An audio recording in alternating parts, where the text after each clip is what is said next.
wauraya nyika, unangagwa wauraya nyika, unangagwa waturaira nyika, unangagwa wauraya nyika, wauraya nyika, unangagwa wauraya nyika. Ndakaba kumasowe, ndakaba fleece nemachira epamasowe nemagoti nelight. A security guard from Beitbridge Town Council was arrested mushure mekukriticize President Mnangagwa and Zig currency. Uye murume anonzi Emmanuel Chuma obatwa mushure mekubira ana madzibaba zvinhu zvavo vari pamasowe. Kusangana kwatikuita zvakare pachannel ino, channel yeZimutiness TV, pandinodzoka namaupdates akasiyana-siyana, uye ndinoti kana kari kekutanga kusvika pano ndinokumbira kuti ungobaya button riri kusubscribe, then turn on the notification bell kuitira kuti usarasikirwe neevery update yandinodzoka nayo pano nguva nenguva. Ko izvo zvivindi zvacho vanhu vanenge vachimbozviwanepi chaizvo, uye vanenge vachimbonyatsotembei? Ladies and gentlemen, ndadzoka zvakare nenyaya yemurume anonzi Ezekiel Chiranda ane 35 years dzekuberekwa anobva kuBeitbridge uye ari security guard weBeitbridge Town Council. Ezekiel akasungwa nemapurisa eZimbabwe Republic Police mushure mekunge azvirekodha video iro rakazoenda viral achikriticize President Mnangagwa achivati vauraya nyika pamwe chete nekushoropodza mari yeZigi. Ezekiel akasungwa akaendeswa kumatare edzimhosva eBeitbridge Magistrate Court uko akanopiwa mutongo wekuti aifanira kugara mujeri for 6 months, asi iye akazotiza mutongo uyu apo akabhadhariswa fine ye$300. According to social media reports, zvainge zvakanyorwa izvo kuti Ezekiel Chiranda, 35, a security guard with the Beitbridge Town Council, was arrested after video of him allegedly criticizing President Mnangagwa and Zig currency went viral. He was convicted by Beitbridge Regional Magistrate Cherit Maposa of undermining or insulting the president and sentenced to 6 months in jail. However, he avoided serving time after paying a $300 fine. Ladies and gentlemen, iyi ndiyo post yaitaura kusungwa kwaEzekiel nemhosva yekuti aikriticize mutungamiriri wenyika. Ndisingade kutambisa nguva ndichitaura zvakawanda, ndinoda kuti muone video rakaita kuti murume uyu asungwe nemapurisa. Asi kana mapedza kuona this video, ngatisangane mucomment section muchitiudzawo zvamunofunga pamusoro penyaya iyi. Wauraya nyika, unangagwa wauraya nyika, unangagwa waturaira nyika, unangagwa wauraya nyika, wauraya nyika, unangagwa wauraya nyika, waturaira nyika, unangagwa wauraya nyika, wauraya nyika ino, unangagwa wauraya nyika, ndafamba kuze unangagwa waturaira nyika, unangagwa ndaenda Bulawayo, unangagwa wauraya nyika, unangagwa ndaenda Masvingo, unangagwa waturaira nyika, ndaenda kuBiriji, unangagwa waturaira nyika, wauraya nyika, unangagwa mauraya nyika, unangagwa waturaira nyika, wauraya nyika. Mapurisa musaita tiki nevanhu, bhondi rine nzara. Mapurisa musaita tiki nevanhu, bhondi rine nzara. Mapurisa musaita tiki nevanhu, bhondi rine nzara. Mapurisa musaita tiki nevanhu, bhondi rine nzara. Mapurisa musaita tiki nevanhu, bhondi rine nzara. Mapurisa musaita tiki nevanhu, bhondi rine nzara. Mapurisa musaita tiki,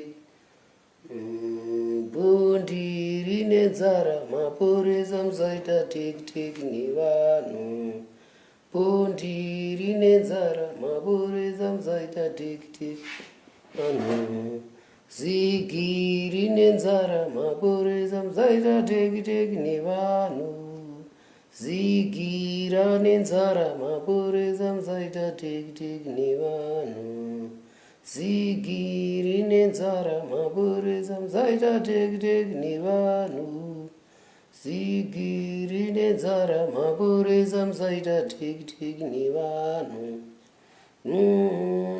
nzara mapurisa musaita teki teki nevanhu, zigi rine nzara mapurisa musaita teki teki nevanhu, zigi kwete hatede zvekupiwa zigi toda mayusa, zigi kwete hatede zvekupiwa zigi toda mayusa, zigi kwete hatede zvekupiwa zigi toda mayusa, mayusa uya angauya seku akavharirwa nemasasikamu, mayusa uya angauya seku akavharirwa nemasasikamu, zigi zigi hatidi zvekupiwa zigi nemasasikamu, zigi zigi hatede zvekupiwa zigi toda mayusa, mayusa uya angauya seku akavharirwa nemasasikamu, mayusa uya angauya seku akavharirwa nemasasikamu, zigi zigi hatidi zvekupiwa zigi toda mayusa. Vachamisa muri comrades, uri musoja, ndimi president, tinoimba nemi vachamisa, ndimi president, ende ndimi president.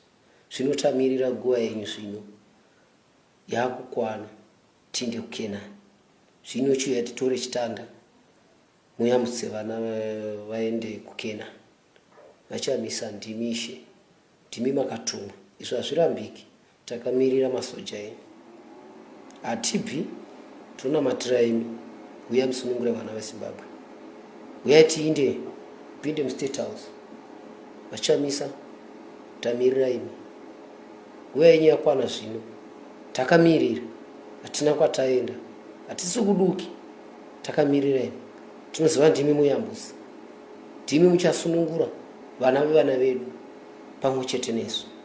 Saka vachamisa tinoimba nemi, tinokumbira simbai sekusimba kwamakaita, tipinde muKenani. Musaneteswe newenyama, musarega Satani achitenderera mberi kwenyu. Mirai pachinamato chenyu chaicho chekuyambusa vana vaende kuKenani. Toda kudya chine mukaka zvinonaka, mauya vachamisa kusunungura vana veZimbabwe. Tinozviziva muri kuronga mvuto yekusunungura nyika. Zvishuwa takamirira, tinongoziva pamunongoti handei totoenda. Takamirira imi vachamisa, imi ndimi soja, ndimi mukuru, president wamapresident, ndoimba nemi vachamisa. Mune imwe nyaya yandinayo inyaya yemurume anonzi Emmanuel Chuma, uyo akaita chishamiso pamwe chete nekushaya matyira, uyo akaenda pasowera namadzibaba apo vaiva mubishi kunamata, akanoba foni yerudzi rweVivo, migoti pamwe chete nemachira, ndokusiya aitira weti kuti asabatwe. Murume uyu aba kudaro, vana madzibaba vakamuronda, vakamuwana, akataura zvese zvaainge aita. Asi ini mubvunzo wangu uri pakuti zvivindi zvekunobira vanhu vari pamasowe akazviwa nepi? Zvimwe shavi rinomutuma kudaro hatizivi. Muri yeZimbabwe ndava kukusiyai muchiona vhidhiyo raEmmanuel Chuma achitaurwa naye apo ainge abira vana madzibaba. Asi kana mapedza kuona vhidhiyo iri, ngatisangane mucomment section muchitipawo maonero enyu pamusoro penyaya iyi.